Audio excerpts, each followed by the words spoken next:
અમદાવાદની અંદર વિમાન દુર્ઘટનાની અંદર અવસાન પામેલા ગુજરાતના પૂર્વ મુખ્યમંત્રી વિજય રૂપાણીનો મૃતદેહ આજે સાંજ સુધીની અંદર રાજકોટ ખાતે પહોંચશે। ડીએનએ મેચિંગ દ્વારા ઓળખ પૂર્ણ થયા બાદ તેમની અંતિમ વિધિ આવતીકાલે સવારે રાજકોટ ખાતે કરાશે।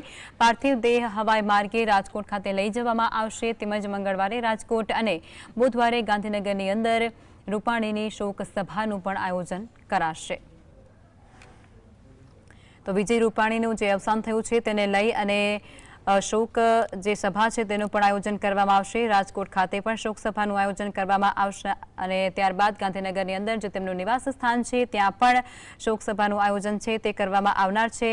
અનેક રાજકીય નેતાઓ સાથે જ રાજકીય કાર્યકર્તાઓ, હોદ્દેદારો, પદાધિકારીઓ અને સામાન્ય કાર્યકર્તા સહિતના જે લોકો છે તે આ શોક સભાની અંદર ઉમટી પડે તે પ્રકારે અત્યારે જે ગતિવિધિઓ થઈ રહી છે તેના પરથી કહી શકાય છે।